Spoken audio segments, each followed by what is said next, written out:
fam? What is up, gang? Thank you for checking out Sledgehammer TV tonight. If you wanted a clearer indication as to why these shows for WWE are so disconnected and don't seem to make sense from week to week, it's simply because of the deranged mind of one 70-year-old man who wanted to come to work today and throw away the script for the go-home show, the final show before SummerSlam. There is so much wrong with that statement, I don't even know where to begin. The script for a show like tonight is the kind of a script that should be locked and loaded and ready to fire weeks in advance, leaving room for certain things to be changed if necessary, have backup plans in place as a contingency if somebody goes down for injury, but you should have a clear-cut indication of everywhere you want to go, especially with the second biggest show of the year. And after last night's Monday Night Raw and now tonight's subsequent SmackDown Live, WWE is apparently going nowhere fast and is just as confused about what they're going to do with SummerSlam as we are. And we're going to talk about it right here and right now. My name is Nick Nightmare, and you are watching the Sledgehammer Wrestling Show's SmackDown Live review on the final show before SummerSlam. Let's do it.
You gotta be wearing the official t-shirt.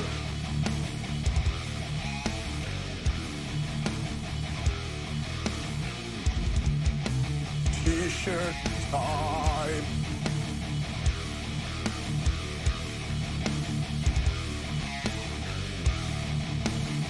Do it. Do it.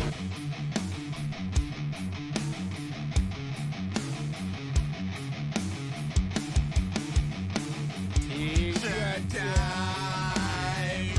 Kofi again.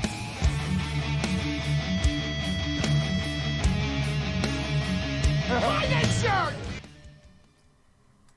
Alright, wrestling fans, thank you once again for joining us here on Sledgehammer TV. Yes, indeed, it is our 3rd anniversary this month. I wish we could be celebrating with joy over a fantastic SummerSlam card that we could all be getting excited about, but I don't even think the WWE themselves are excited about the show that they are going to put on for us this Sunday. Don't forget to pick up your favorite t-shirt. It is the best way to support the channel. Show your allegiance to the Sledgehammer army that we are building, this family that we are accumulating right here around the coolest, newest channel that you've ever found pertaining to professional wrestling and entertainment and movie reviews. We bring the hammer down like nobody else, and I want to thank all of you that have been on this journey with me.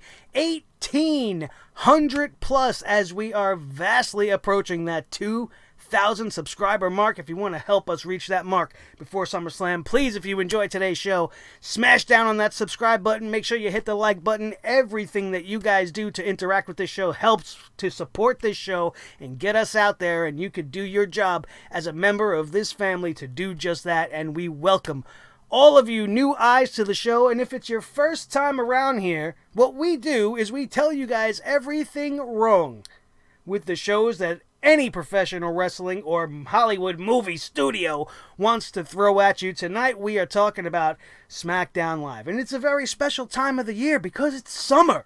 It's hot. It's time to get wet. Not in a dirty way, you filthy trash bags. Well, maybe for some of you, but that's not what I mean. It's time to get in the pools. It's time to get to the beach. It's time to drink your favorite icy beverages. It's time to enjoy ladies in bikinis. And for you women and alternative males out there, you know, the sexy male lifeguard in the lifeguard nest. You know, it's time to enjoy things. One of the things you're supposed to enjoy during summer is SummerSlam. Now, granted, we haven't truly enjoyed a SummerSlam since we pretty much started this show 3 years ago. But I was always hopeful that we were going to make the turn. We've had all this false information led to us telling us Eric Bischoff is running the show, but that's clearly not the case. I don't think anybody's truly running the show, and it certainly doesn't seem to be the case. And when you have reports coming out on Twitter from guys like Dave Meltzer, and other guys like Ryan Satin, and no matter how you feel about them personally, these are two respected names in professional wrestling news, both tweeting out between the 5 and 7 o'clock hour that Vince McMahon has thrown away the script. Dave Meltzer went as far as to say Vince tore up the show 90 minutes before showtime. Ryan Satin confirmed it through his sources as well. 2 hours to go before the SummerSlam final build show, and this man's ripping up scripts. SummerSlam is Sunday. How are you ripping up all of the ideas you have for SummerSlam? First of all, why are you coming up with them 5 days before the show? Even if they had this show mapped out last week, that's not enough time. All these other unnecessary pay-per-views flooding the market in between are really stifling the creativity, if there is any left. We've said this on multiple occasions when they reference Vince McMahon throwing out the show, but I guarantee you guys, that original script that he was handed tonight was a better show than this. If he wrote this show from top to bottom, which it kind of does reek of Vince McMahon because it's nothing but nonsense and repetitive shit that we've seen from last night, I don't know what to even think about it. Why is he still running the show? We will never know. We all know that the day will come when he's not. I just hope to still be here on this planet when it does happen. Because I just don't understand how people in this company, stockholders, employees, can't walk up to this man and just tell him, Vince, this is bad. This is wrong. Guarantee you the original script did not have the two number one contenders for both respective women's championships battling it out for no reason at all. Why is Natalia fighting Ember Moon? They are both challenging for championships on Sunday. Why are they fighting each other 5 days out from their big title matches? For what? For what? No matter who wins, who loses, what is the purpose? Who's going to look good in this scenario? Natalia's going to look good because of what she did. Ember Moon looks like an idiot. She looks like a Seth Rollins level idiot because why would you agree to this match in the first place? You know you have to sign contracts for matches, right? That's at least what we're led to believe. Couldn't she say, listen, I don't want to have this match. I got a big championship match coming up. Give Natalia somebody else. Why does she even want a match? Doesn't she know that she has a championship match coming up? Like, this whole booking doesn't make any sense. And at the end of the day, it embarrassed Ember Moon. It weakened her for her championship matchup. And at the same token, you made Bayley look like a fool. Because I don't give a shit whether you're a good guy or a bad guy. What champion comes out to save their challenger? Oh, I want my challenger at 100%. Let's get hugs. No, man. No. Why would you do that? You would want every advantage to make sure that you come out the champion on the other side. That's a basic human nature feeling. It doesn't have to be, oh, he's a good guy. He has to do things the good way. He has to be respectful to the challenger. And he has... No, man. No, you're the champ. You don't have to do shit. You should be sitting back, watching and going, oh, well, that's unfortunate for Moon. Right? Too bad that the moon's not going to rise on SummerSlam as full as she has hoped. I'm going to have to fight a 3/4 Ember Moon, or maybe a half Ember Moon. Either way, it makes Ember Moon look horrible. And what really did it add to Natalia's heat? Natalia's segment from last night on Monday Night Raw, the way it ended with her gaining the advantage over the champion, putting her in the sharpshooter, not breaking it, trying to gain the advantage, even though Natalia is also somewhat still considered a babyface, was a perfect way to end that story until we make it to Sunday. Why was this necessary? It wasn't. And it had absolutely nothing to do with either of these girls' matches heading into SummerSlam. Dolph Ziggler versus Rey Mysterio. This match was booked and inevitably didn't happen, and it ends up subsequently being Dolph Ziggler versus Ali. And why is any of this happening? Dolph Ziggler is facing Bill Goldberg at SummerSlam. Ali, from what I last seen, is en route to fighting Shinsuke Nakamura for the Intercontinental Championship at SummerSlam. What does this match have to do with either one of those two things? Why does Ali suddenly feel the need to defend the courage and defend the honor of 619 Rey Mysterio? Did he give him a mask in the back? Did he sign something for Mustafa Ali? Did he give Mustafa Ali a move or something that we are unaware of? Why does Mustafa Ali care what happens to Rey Mysterio? Oh, he's a good guy and he's standing up for justice. He's fighting for the Intercontinental Championship. That's his mission. His mission is to not save the legends, because that would be a different story that they'd be trying to tell. That's not the story that I've been seeing. This whole match was set up just to have Dolph Ziggler come out and mock Bill Goldberg. He had the Goldberg music play, and then you had Dolph Ziggler come out and act like a moron and then talk about how he's tired of all the legends coming back and stealing the spotlight. And I can understand that. I can understand that point of view from maybe one of the new kids around. Maybe somebody from NXT, maybe a Lars Sullivan coming out talking about, I'm tired of all these legends hogging the spotlight. Dolph Ziggler's almost a legend himself. Not because of his tremendous amount of title reigns or anything like that, but because he's been around for over a decade. You are not the new kid on the block. Why are you picking on the legends? You think they're the reason you haven't been in the championship hunt or on the show over the last year? Dolph Ziggler hasn't even won a match. I don't remember the last time he won a match. Now he's coming out here tonight, and he's getting a win over Mustafa Ali, killing that kid's momentum. He's trying to build his character. He's filming all these fiery promos. He's getting the crowd behind him, and then you just offer him up to give Dolph Ziggler a token win so he don't look so bad when he gets eviscerated in 30 seconds by Bill Goldberg. Why would you do that to Ali? Why was this match necessary?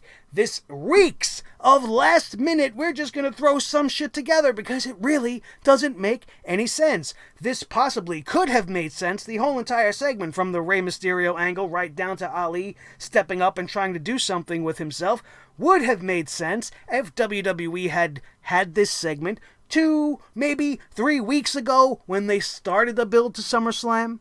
And you could have started Dolph Ziggler on this path to build Goldberg, not with only 6 days to go. And it definitely wouldn't have left enough room for the bro to go out and spoil things for everybody, because you would have already had the plan set in motion before that tweet went out, blowing up everybody's spot. Where is the planning? Where is the coordination? Where is the care? It's definitely not there. You're going to book a Kevin Owens show tonight. You're going to book the Kevin Owens show, and it started off interesting because Kevin Owens with the microphone is always 100% entertaining. He did not want to wait for Shane McMahon to have all his Shane McMahon sweat all over the place and start slipping all over. He wanted to get out of there before he got wet. He forgot to bring his towel from the back, and I have a pretty good feeling that he wanted to wrap it up really quickly because he had the whole entire set probably doused in some sort of a powdered soap, so that after Shane McMahon came out and made everything all sopping wet, he could give it to Gary the GOAT in the back, and he can sweep and mop everything up and make everything all nice and shiny without having to waste water, being environmentally safe to make Daniel Bryan happy. I don't know where all that just came from, but that is how I felt about this segment initially. I didn't really care too much because we know Shane McMahon was not going to add anything to the segment except dropping buckets of sweat all over the place. So, as the segment went on, I started to think this might just get good because Kevin Owens threw out the gauntlet, a gauntlet I wanted him to throw out weeks ago, when he laid down the challenge. I'm putting up my career, why don't you put up yours? Simultaneously making me perk up like a dog and making me excited now for this matchup because I would not expect them to make Shane McMahon lose, even with the stakes being as high as they are for Kevin Owens. We could see him come back in some way, shape, or form. But it gave me a reason to give a shit. Because what's the one thing we all want? We want to be free of the rain of sweat that is cursing SmackDown Live, known as Sweat Stain McSweaty Pants. Alright, so it gave us hope, right? And you would automatically be much more intrigued by what's going on, and there would be mystery. Because you would truly not know which way the WWE is going to go. You're not going to believe Kevin Owens is going to lose his job. You're not going to believe Shane McMahon is going to lose his job. So it makes it a lot more unpredictable. And then Shane McMahon doesn't accept the challenge. Even when Kevin Owens accuses him of having no balls, Shane McMahon follows up by having no balls and telling him he's too smart for this, he's not going to accept this challenge, he's got nothing to gain from this, he's not as stupid as Kevin Owens, and before you know it, they were going to give everybody a preview of what's to come at SummerSlam. Elias comes out of nowhere because Shane McMahon always has to have somebody there to do his dirty work. I'm surprised Drew McIntyre had nothing to do with this segment as well. But Shane McMahon gains the decided advantage over Kevin Owens and pins him underneath the announce table and then proceeds to beat the snot out of him while he covers him full of his disgusting bodily fluids. And now you've made it even more predictable than you can ever imagine. Shane McMahon getting the upper hand in this fashion almost screams the fact that Kevin Owens is going to win this match.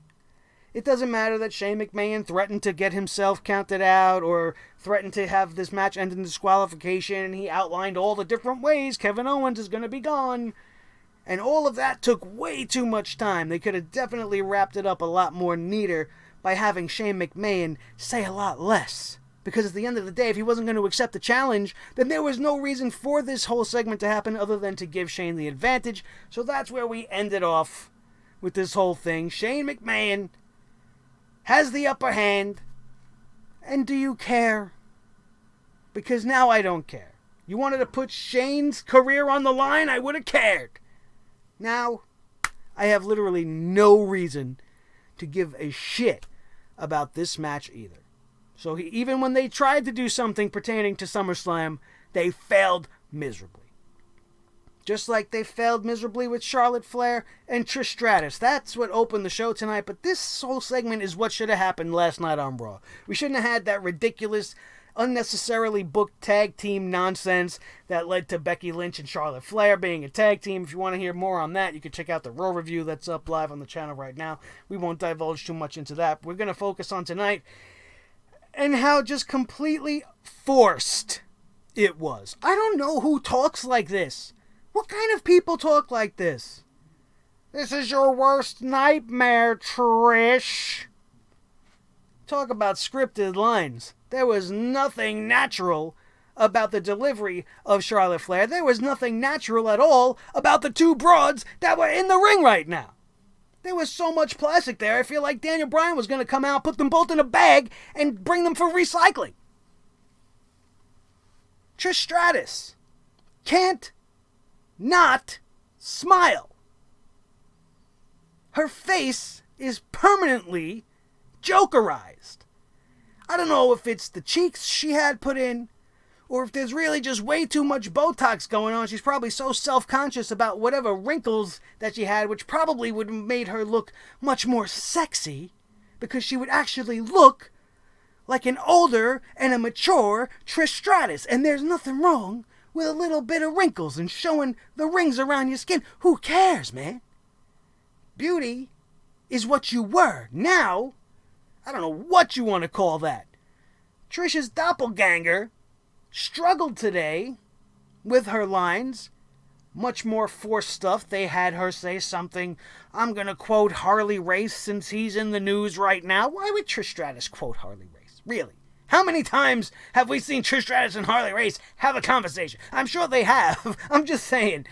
Why is she quoting Harley Race? Why is she not quoting somebody else of merit at this moment that maybe can say something pertaining to what's going on in the ring? Trish Stratus pretty much quoted Harley Race and say nothing. It's like, oh, I love the bright lights and I need the bright lights, or whatever it is he said that she quoted. I need that. Since when? Since when do you need to be under the bright lights? You were there at WrestleMania and then you went away. You didn't give a shit. You didn't stick around to have a program with Sasha Banks, even though you guys teased it for a while. You didn't stick around to hog the spotlight and get back in the limelight because it's what you need so bad. What do you need? A payday because you had a second kid a little while ago? Like, I don't understand the motivations behind what they made her say in this promo. It was useless. Absolutely useless. And it did nothing to ramp up anybody's excitement for their match. Had maybe they did this last night on Raw, the delivery and everything would have been most likely exactly the same, but maybe we could have been a little bit more excited about it. But the fact that they did this with them on back-to-back nights, Trish Stratus showing up on 2 back-to-back shows to do literally nothing, who really cares? While I still will give them a little bit of credit that they did not allow this thing to break down into a brawl, and they are actually allowing the physicality to wait until we actually get to SummerSlam for once. They didn't want to wait for SummerSlam to do Aleister Black versus Sami Zayn. Last time I checked, that wasn't even part of the card. So I don't know why they were acting like, oh, we're going to have a SummerSlam match tonight. This was not a part of SummerSlam as far as I know. If you guys knew anything different, you could let me know that I was wrong down in the comments below. But I never heard this being even mentioned. I know Sami Zayn laid out the challenge, but there was no confirmation that this was a SummerSlam match, and thus having it moved up to SmackDown Live made it feel even less important. Because now you're having a first ever encounter between Aleister Black and Sami Zayn after, 1 week of build for it? This guy was begging for weeks before Cesaro stepped up and took the initial challenge. Now Sami Zayn steps up last week, and already Aleister Black is just coming out to fight. Instead of the WWE having fun with it, being creative with it, stretching it out, giving you reason to get invested, maybe believe Sami Zayn has a chance. Did you believe Sami Zayn was going to walk away with a win tonight over Aleister Black? Absolutely not. So if you can't believe in one of the two guys in the ring, you're just sitting there waiting for the black mass for 5 minutes. Which is essentially what I did, and which is exactly what happened. A waste of time, a waste of Sami Zayn, and a waste of Aleister Black. However, the black mass he hit that kid with, my God, I'm surprised if Sami Zayn wakes up for the next 3 days. Never mind if he woke up to get out of the ring. Holy shit, what a shot. You want to talk about some craziness? We got a couple of back-to-back segments of craziness as we were winding down on tonight's episode of SmackDown Live. Weird Shelton Benjamin is back.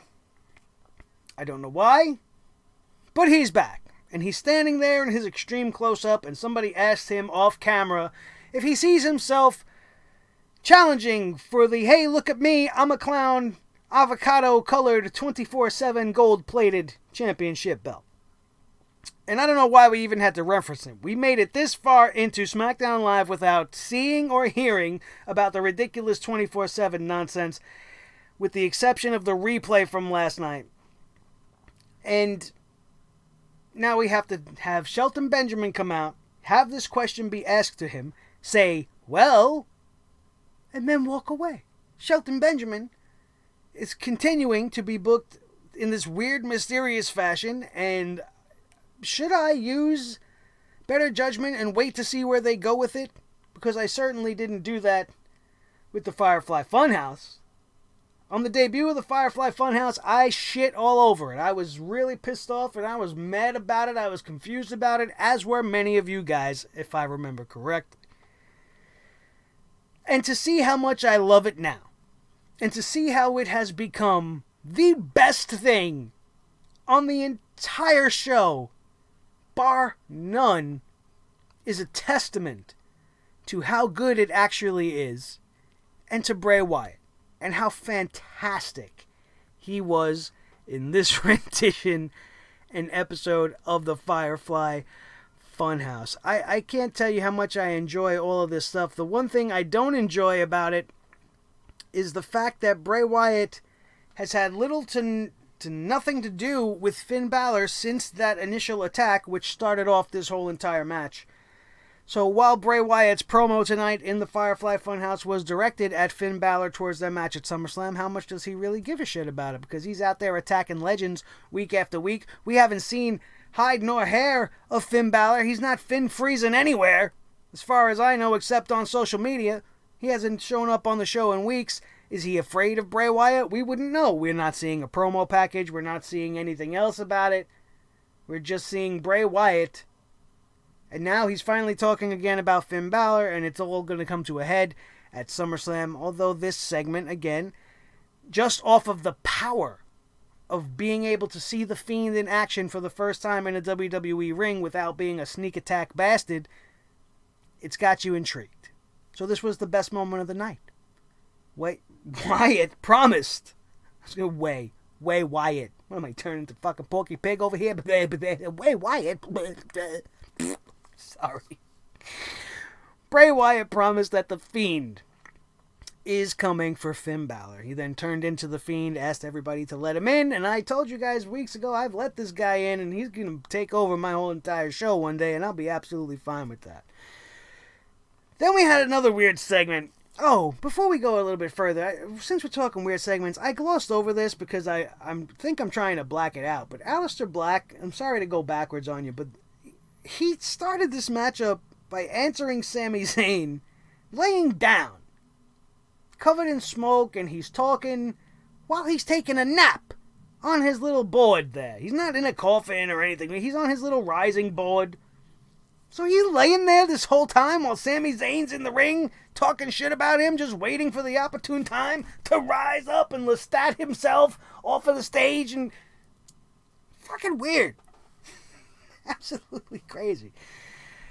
And we get a little bit more weird, because let's go back to where we were.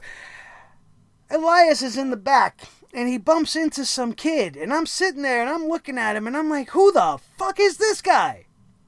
And then I seen his eyes, and I'm like, he kind of looks like a baby Kurt Angle. And then it dawned upon me, holy crap, that's Chad Gable. What happened to his hair? I don't know. I don't mind it. He looks very, very young, very, very childish, and Elias made note of this. He approached him, he said, hey kid, take his bands for his guitar. And then Chad Gable was like, hey Elias, what's up, bro? And he's like, who the hell? He's looking at him the way I was looking at him. He's like, who are you? Then he mocked him, and he said, some shit about, I think he quoted somebody else, and he's like, oh, you're a small guy, and I don't know, he said some fucking lyric about being small and whatever, and then walked off. And while this came out of left field, it was very jarring, it was confusing. I would rather see this going forward than seeing Elias attached to Shane McMahon in any way anymore. So once again, just like with the Shelton Benjamin thing, maybe we'll hold off on shitting all over this until we see where it goes, because Chad Gable is a fantastic wrestler.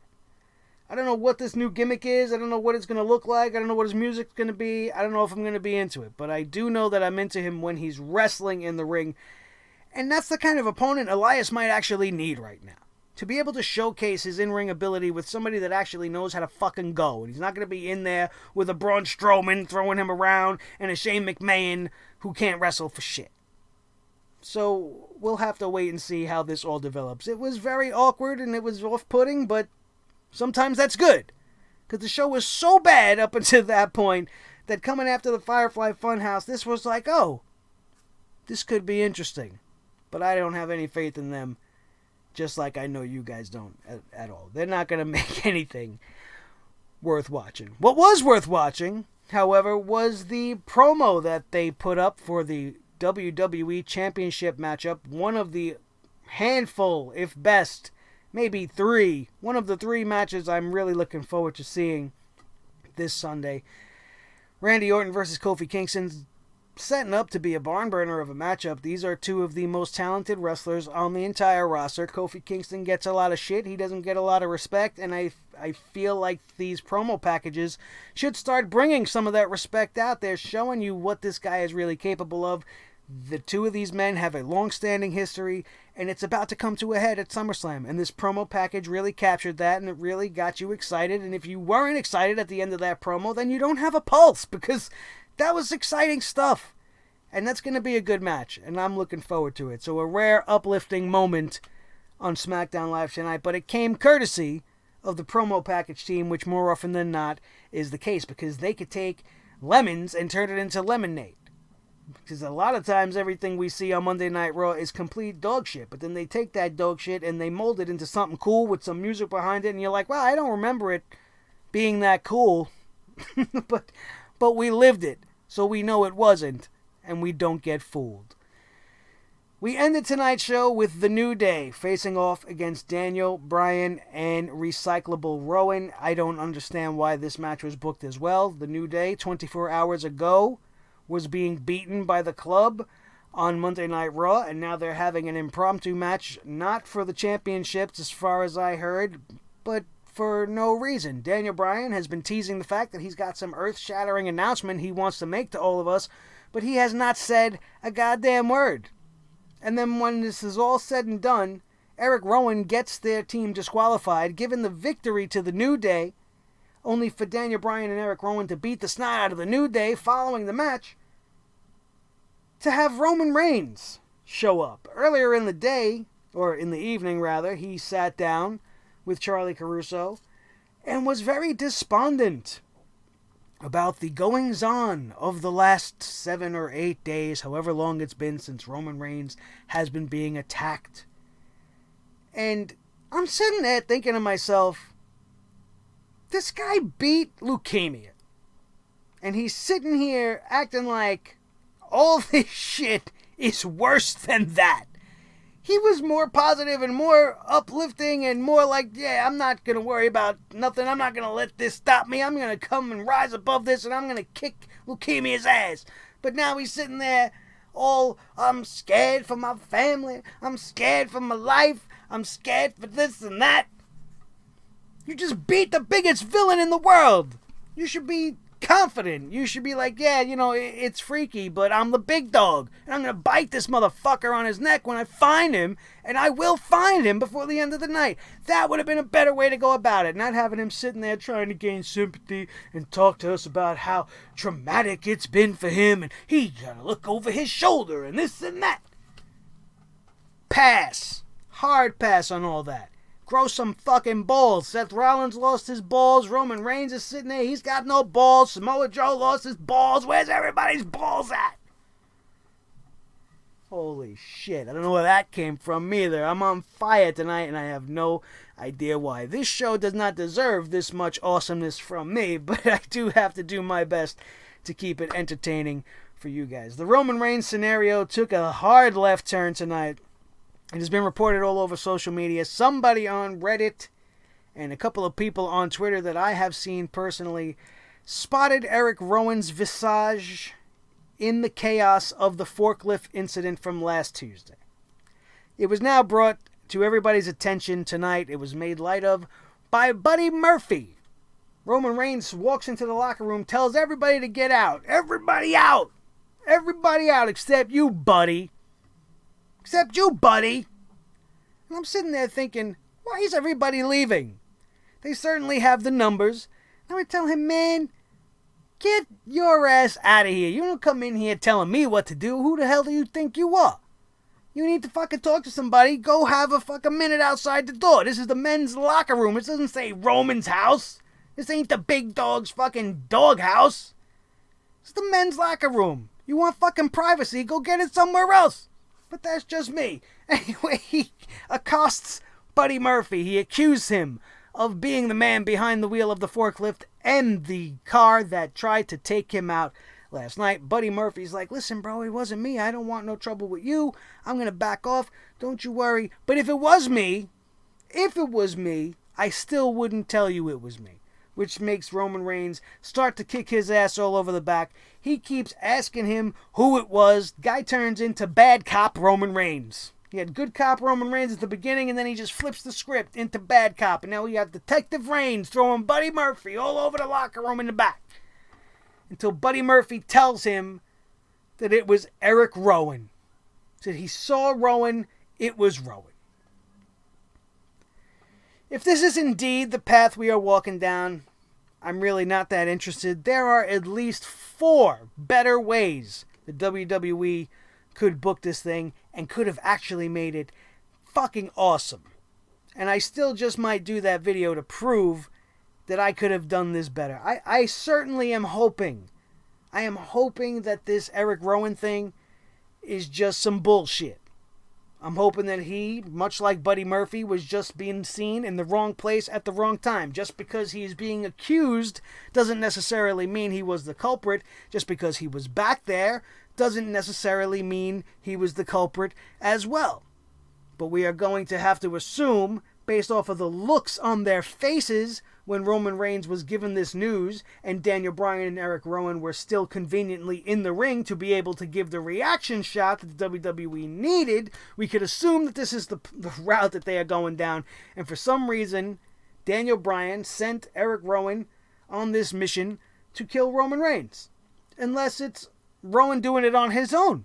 You know, maybe he's pissed off that his name is so similar and just it's the middle fucking letter just flipped upside down. Your name is Roman, my name is Rowan. People are gonna get us confused. I'm gonna kick your ass, bro. What is his motivation, if not for Daniel Bryan? And what is Daniel Bryan's motivation against Roman Reigns? We've seen this already en route to WrestleMania 30. Nobody's really gonna care. And I think that the crowd, even with the way things are right now, might be more for Daniel Bryan in this scenario. Because the new Daniel Bryan, the heel Daniel Bryan, has got the crowd in the palm of his hand whenever he comes out there. But Daniel Bryan's strong suit since coming back has been talking. And this guy hasn't really said too much as of late. Especially since he's supposedly got this announcement he doesn't want to make. But now he's just saying nothing. And I miss hearing what Daniel Bryan's got to say. It was one of my favorite parts of SmackDown Live. It was one of the things that I looked forward to. And they've taken that away from me. And it's just made me more confused. Like I said, I have a whole bunch better ideas in my head than it being Eric Rowan and Daniel Bryan. You know, people can assume whoever they want. But I'm going to, as of right now, move forward believing that this is just a coincidence and they are going to reveal something else down the line. Because I can't believe they would take such an obvious, easy way out and do so in such a quick fashion. Why not allow this to really breathe? This is a murder mystery.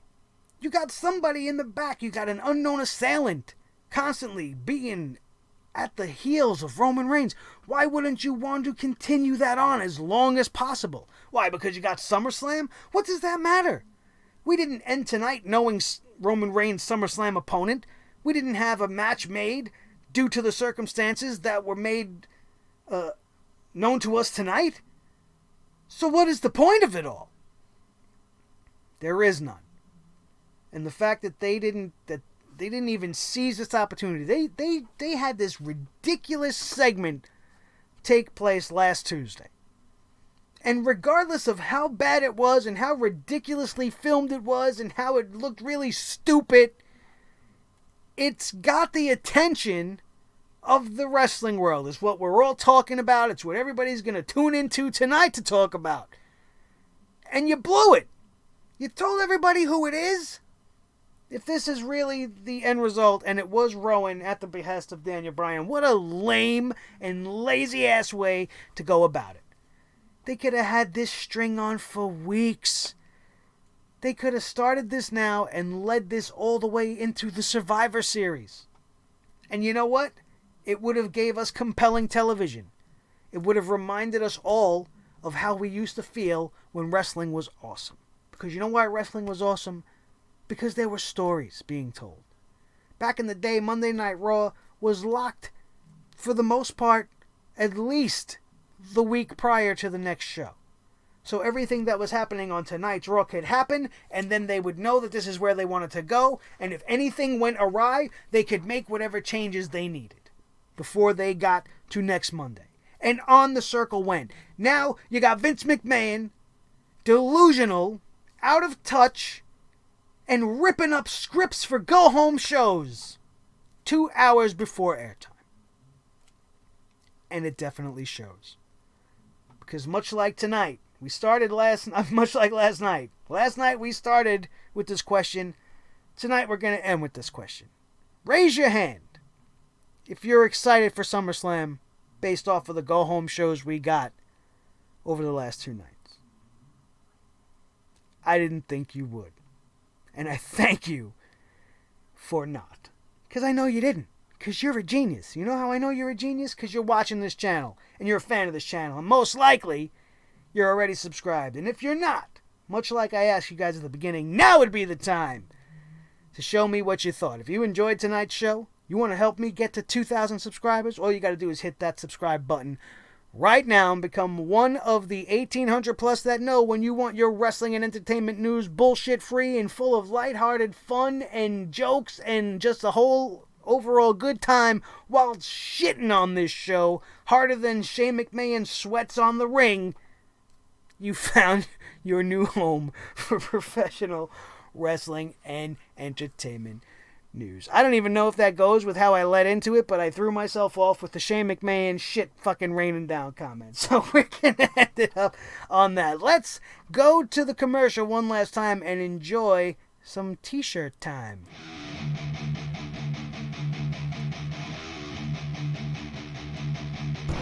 Awesome!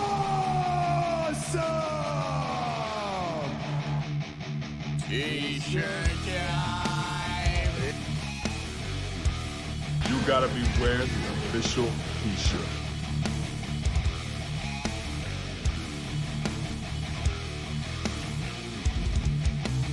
T-shirt time! That's right. Now available. The link is in the description below if you have trouble connecting to the site by typing it in, because I've had some reports of that happening. Just click the link. It's working now. It'll be down in the description below. Pick your favorite, and then we might have a little contest as well to celebrate year 3. Maybe those of you who buy a t-shirt, share that picture wearing your t-shirt with me. Maybe we'll come up with some sort of a game where you can end up on the Sledgehammer Wrestling Show, your new favorite wrestling show on the whole entire planet. Don't forget to check out last night's Monday Night Raw review, and stay tuned because all week long we have got your preview and predictions for NXT TakeOver Toronto and SummerSlam, as well as that possible Roman Reigns attacker video that I really want to get up because I got a really great idea that I want to share with you guys. And then, of course, be with us Saturday and Sunday night as we bring the hammer down on NXT where it needs to be brought down. And you know it will be coming down on SummerSlam.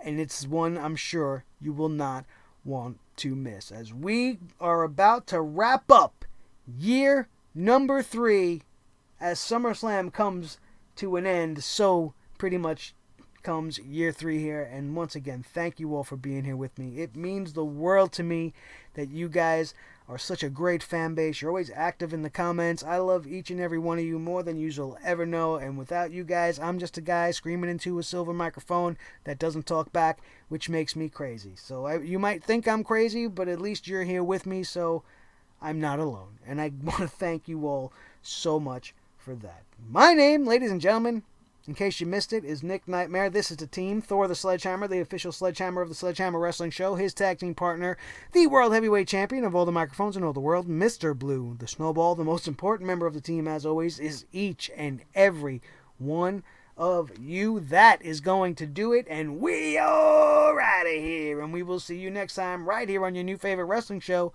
the Sledgehammer Wrestling Show, only on Sledgehammer TV, right here on YouTube.com. We'll see you for SummerSlam.